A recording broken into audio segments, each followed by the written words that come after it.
그 벼농사 기상 현황인데요. 일단 생산하고 수급 동향을 좀 보겠습니다.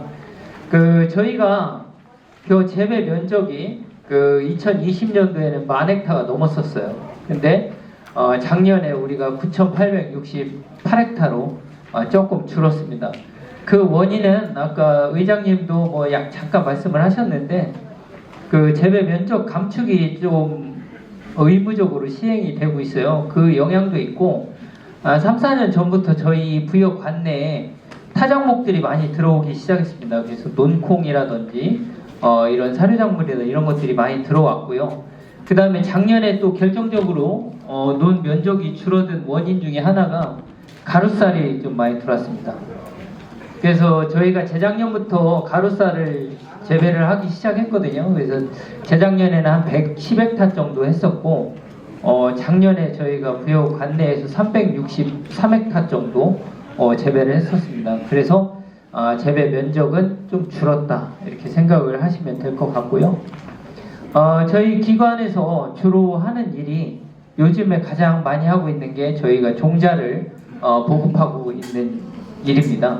그래서 저희가 정부 보급종을 여러분들한테 이제 읍면 이장님들 통해서 신청을 받아서 공급을 하는데 작년에 저희가 110톤을 좀 공급을 했습니다.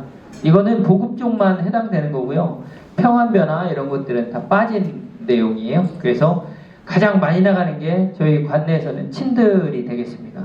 그래서 부여 대표 품종은 많지가 않아요. 그 친들하고 평안, 그 다음에 삼광, 그 다음에 기타 품종들이 되는데 친들이 한 34헥타, 아니 34% 정도 돼요. 그러니까 한 3,000헥타 이상이 친들을 하고 있고 평안도 그 정도 해요. 30% 정도 하는데 그것도 한 3,000헥타 정도 해요. 평안벼는 저희 부여군 대표 브랜드 품종이기 때문에 지금 RPC하고 우리 계약재배 농가들하고 굉장히 좀 열심히 채종도 하고 생산도 하고 그렇게 해서 면적이 굉장히 상당하죠. 부여에서만 재배를 하는 품종이에요. 그 충청남도 어디를 봐도 평안을 하는 데는 없어요.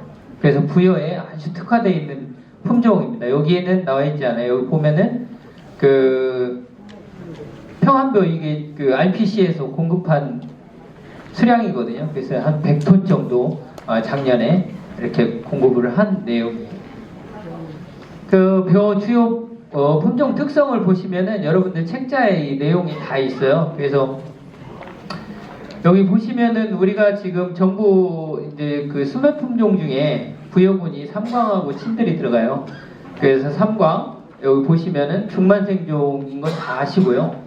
그 다음에 출수일도 비슷합니다. 8월 15일, 8월 17일 그렇게 친들 삼광이 거의 비슷하고요. 멸부가 올해 굉장히 심했었잖아요. 그 친들이 조금 멸부 저항성이 있는 품종이어서 그래도 피해를 약간 좀 덜 본 경향이 있어요. 그래서 친들 하신 분들이 좀 수확을 좀 많이 좀 한 해였다 이렇게 보여지고요.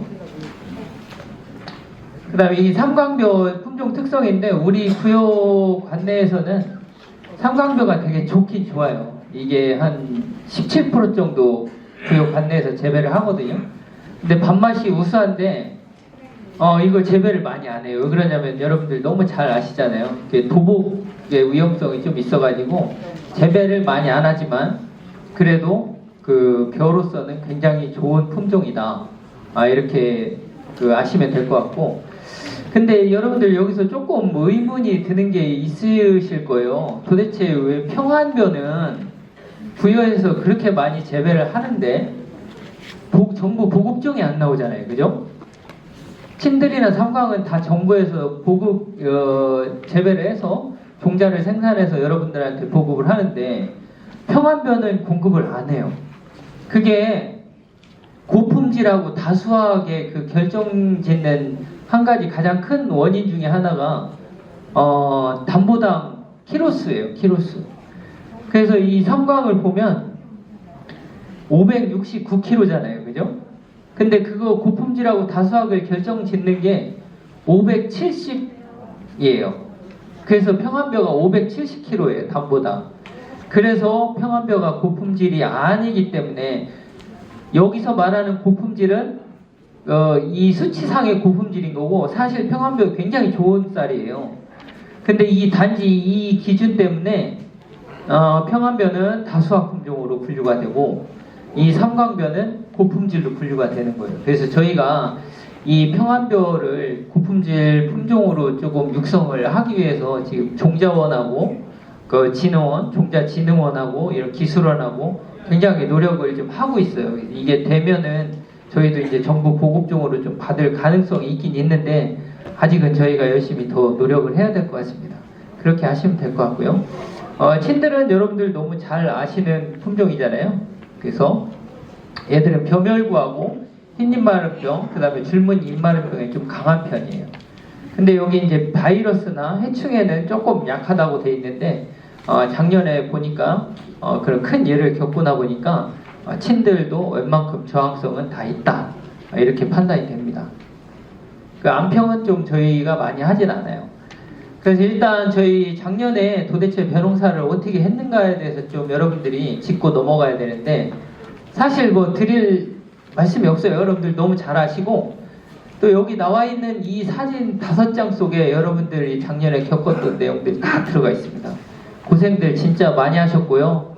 올해는 제발 좀 재해가 구역원을 비껴가기를 소원을 먼저 한번 해보겠습니다. 그래서 초기에 보면 이제 뜸모하고 모잘록병이 많이 발생을 했었고 그 다음에 제초제 피해가 많이 났었어요. 그리고 이제 여러분들 너무 잘 아시는 침수 피해가 상당히 컸었습니다.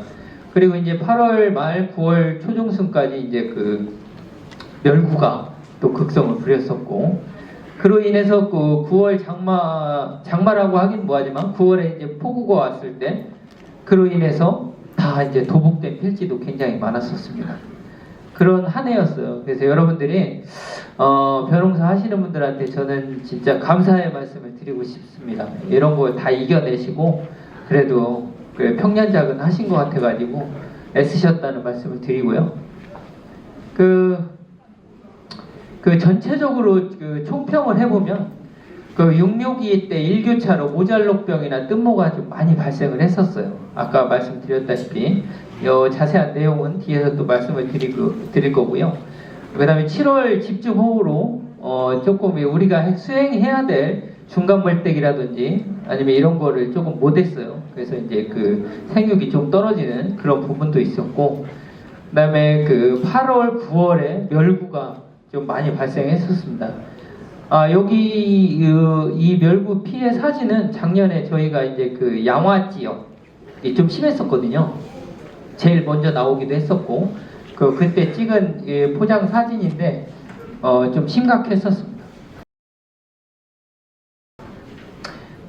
좀 분기별로 저희가 시기별로 좀 분석을 좀 해봤어요. 기상을 좀 분석을 해보면 봄철 기온이 5월달 한 달 동안에 평년보다 좀 높아지는 추세예요. 근데 이게 높아지기는 하는데 여기 자세히 보시면은 최저 기온이 낮아지고 있어요. 그러니까 여러분들 쉽게 말하면 일교차가 굉장히 커진다고 생각을 하시면 돼요.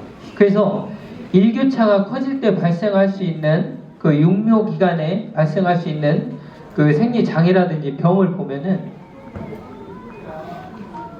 이렇게 고온 장애도 많고요. 왜냐하면 일교차가 크면 야간 기온은 떨어진 데 반해서 주간 기온은 굉장히 올라간다는 소리고요. 그 다음에 이제 발화가 좀 불량한 그런 육묘 상이 많이 나왔어요. 그 다음에 이제 뜸묘가 많이 발생했고 저온 피해가 많이 나왔어요. 근데 이따 또 말씀을 드리겠지만 저온 피해라는 거는 낮에는 나오지 않잖아요. 그죠? 낮에는 따뜻하니까.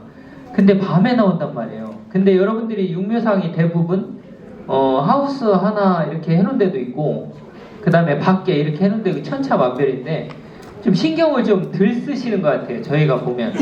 그러니까 이런 일교차가 분명히 크다고 하면은 밤에 온도가 떨어진다는 예보라든지 이런 게 분명히 들리실 텐데 그거에 대한 대비를 전혀 안 하세요. 그냥 떨어지면 떨어지는 대로 놔두고 주간에 온도가 올라가면 올라가는 대로 놔두는 분들이 간혹 계세요. 그런 분들이 꼭 피해를 보시거든요. 그래서 뜸묘라든지 저온 피해 이런 것들이 좀 많이 발생을 하고 있다. 요거는 이제 그 밀파인데 여러분들이 요즘은 조금 덜해요. 이 밀파를 좀 많이 안 하시더라고, 다행히.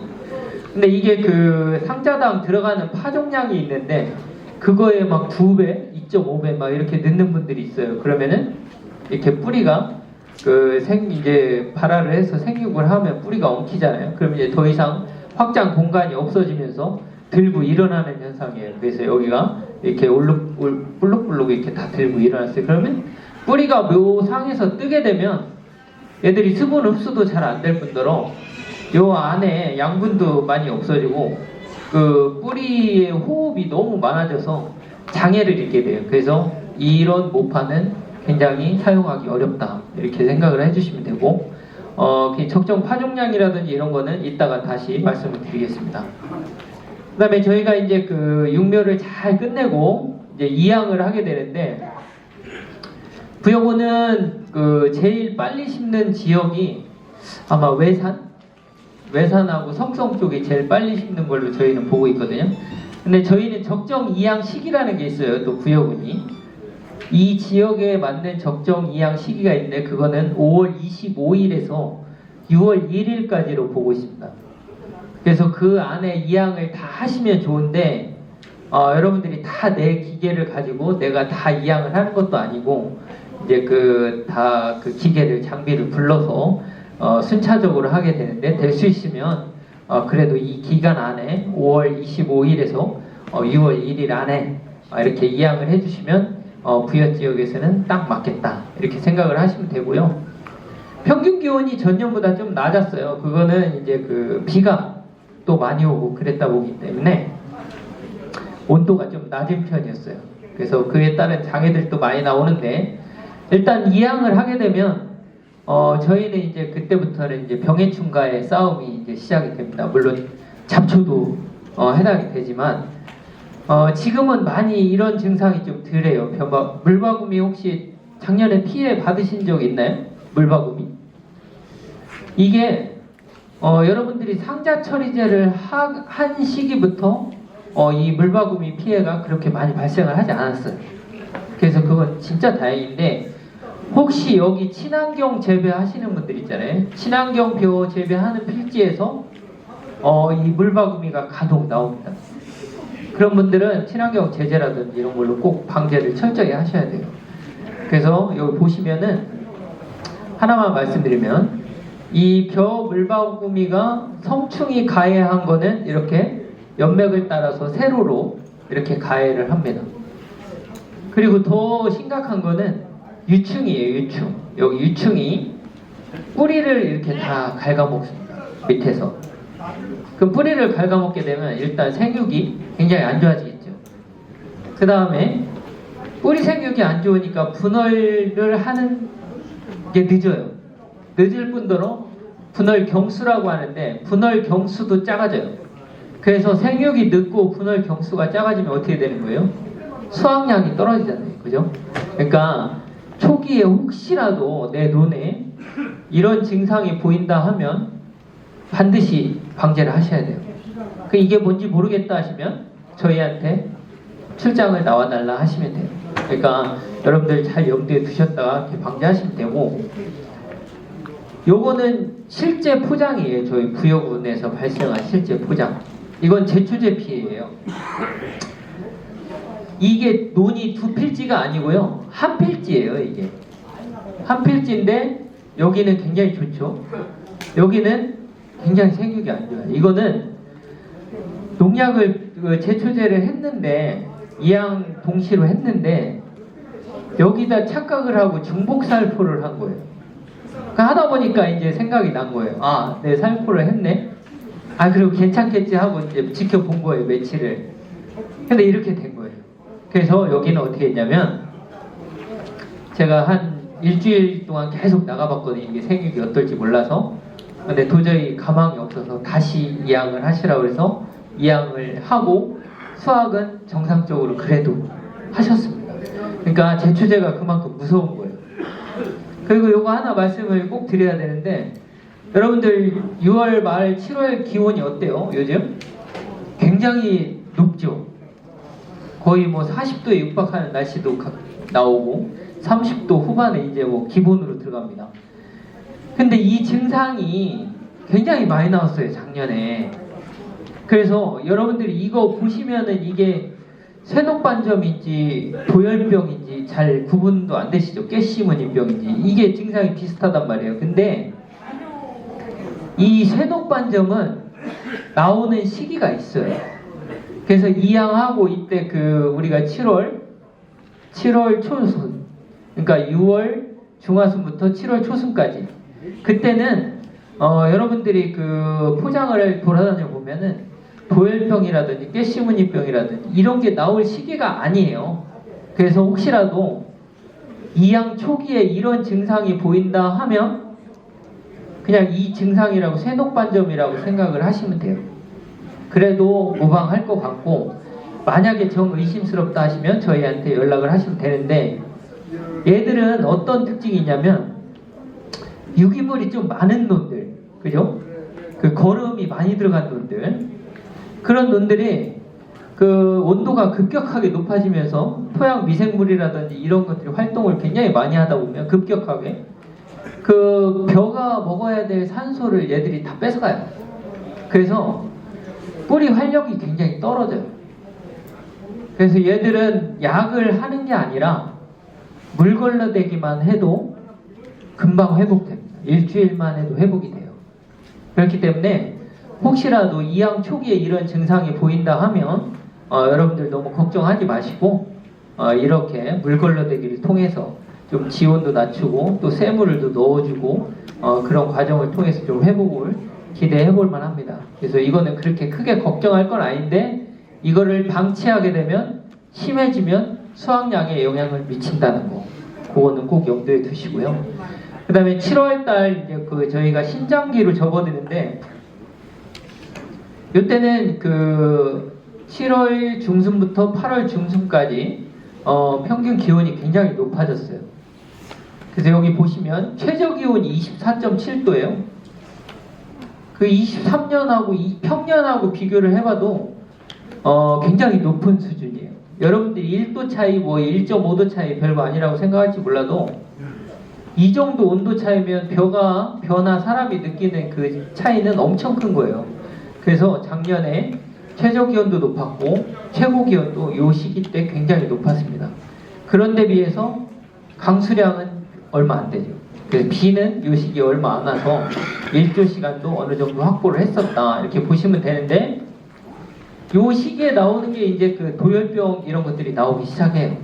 근데 저희 관내에서는 여러분들이 방제를 굉장히 신경을 써서 섬세하게 하셔서 그런지 몰라도 도열병은 그렇게 많이 발생을 하지 않았어요. 그래서 지금 최근 3년 정도 저희가 쭉 보면은 도열병은 많이 발생하지 않았어요. 그래서 여러분들이 적기에 방제를 잘 하고 계시는가 보다, 이렇게 저희는 믿고 있고요. 그 다음에 요게 또 이제 가끔 나와요. 깨시무늬병. 이거는 왜 나오는지 여러분들이 뭐 귀에 따갑게 들어서 너무 잘 아실 거예요. 얘들은 특징이 있어요. 깨시무늬병. 이양하고부터 이삭이 빠질 때까지는 굉장히 좋아요. 너무 파랄 정도로 너무 좋아요, 상태가. 그러다가 이삭이 나오면서부터 이렇게 돼요. 이렇게.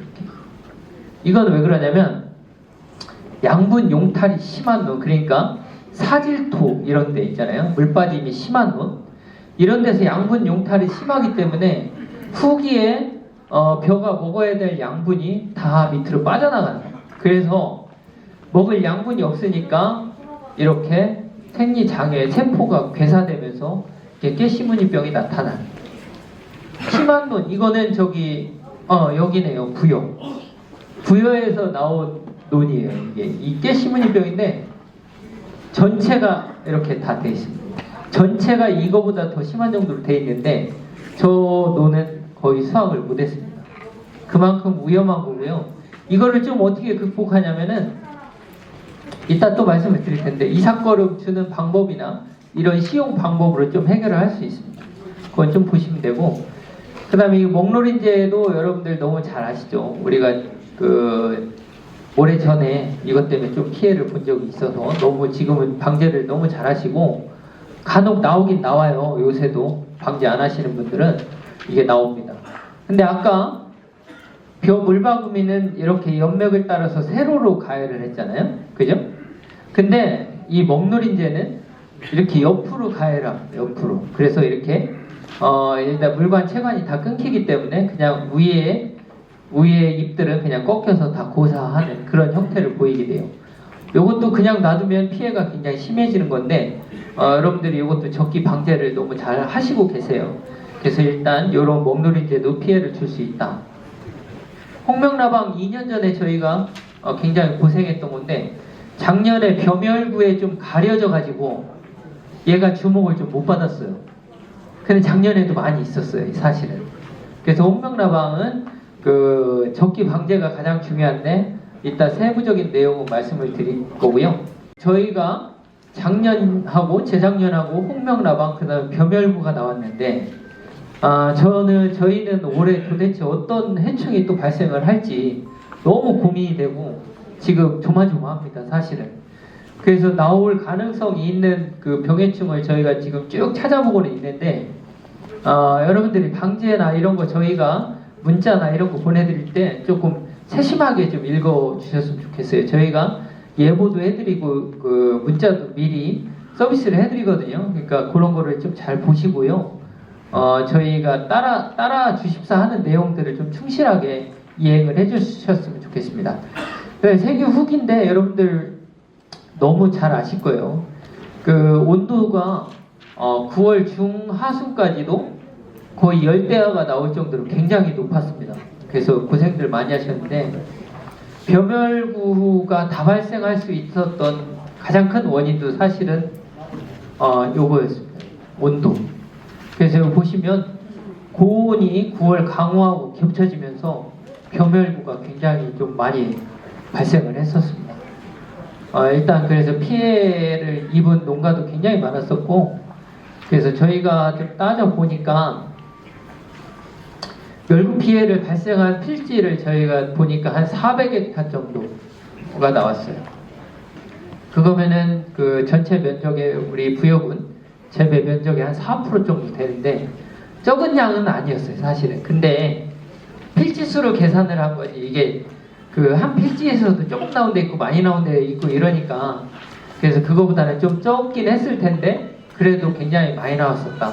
최근 들어 가장 많이 나온 멸구 피해예요. 저희 부여군으로 봤을 때. 그래서 올해도 그 기류나 이런 것들이 이 얘들은 멸구는 이제 비례해충이기 때문에 중국에서 이제 날라오는 그런 비례 해충이기 때문에 그런 기류 상황이나 이런 것들 장마철 특히 그때 저희가 예보를 해드릴 거예요. 이런 것들이 우려된다 하면 여러분들 적극 방제에 좀 이렇게 동참을 해주셨으면 좋겠습니다. 이게 작년에 저희 부여군에서 발생한 멸구 피해 사진이에요. 물론 발생을 안 한 분들도 굉장히 많은데 이 정도로 심각했었어요. 그 한 필지 전체가 날라간 그런 필지도 굉장히 많았었고 여기 보면은 이게 뭐 작아서 잘 안 보이시겠지만 어마어마합니다. 그 저희가 이 한 폭이당 이게 그 요 방제 수준이 있어요. 근데 그거를 너무 많이 벗어나가지고 어떻게 할 수 없을 정도로 그런 상황이었어요. 그래서 올해 저희가 좀 유심히 보고 여러분들 안내 드리면 잘 따라주십사 이렇게 당부 말씀드리고요. 그다음에 도열병인데 아까 입도열병, 뭐 이삭도열병 이렇게 나왔는데 그 이삭도열병이 무서운 이유가 도열병은 전 부위에 걸쳐서 다 발생을 합니다. 입에도 나오고 목에도 나오고 이삭에도 나오고 뭐 다 나옵니다. 근데 가장 무서운 거는 이 목도열병. 왜 그러냐면 이 목에 한번 찍히면 이삭이 하나가 날아가는 거기 때문에 뭐 이렇게 벼 아래 하나 찍히고 입에 이렇게 그 도열병이 왔다 그래서 이삭 전체가 날아가는 경우는 없는데 그 목도열병이 걸리면 이거는 그냥 다 이삭 전체가 없어지는 거기 때문에 도열병 방제를 8월 12일경, 8월 10일경, 12일경 이때 종합 방제를 철저히 하셔야 돼요.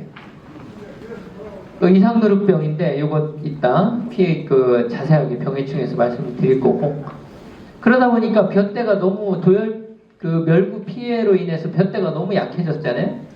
그래서 비가 그렇게 많이 오지도 않았는데 이렇게 막 다 주저앉았습니다.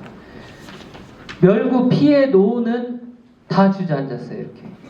그래서 멸구 방제가 최우선이고 그 다음에 그 도복은 그 다음에 문제다 이렇게 생각하시면 되고, 도복의 원인은 멸구가 아니고 뭐 다른 원인이 찾아보면 일단 질소 비료를 너무 많이 줬다 이런 논도 해당이 될 수 있겠죠. 그 다음에 이게 도복에서 끝나지 않고 이렇게 수발화가 진행이 많이 됐었습니다.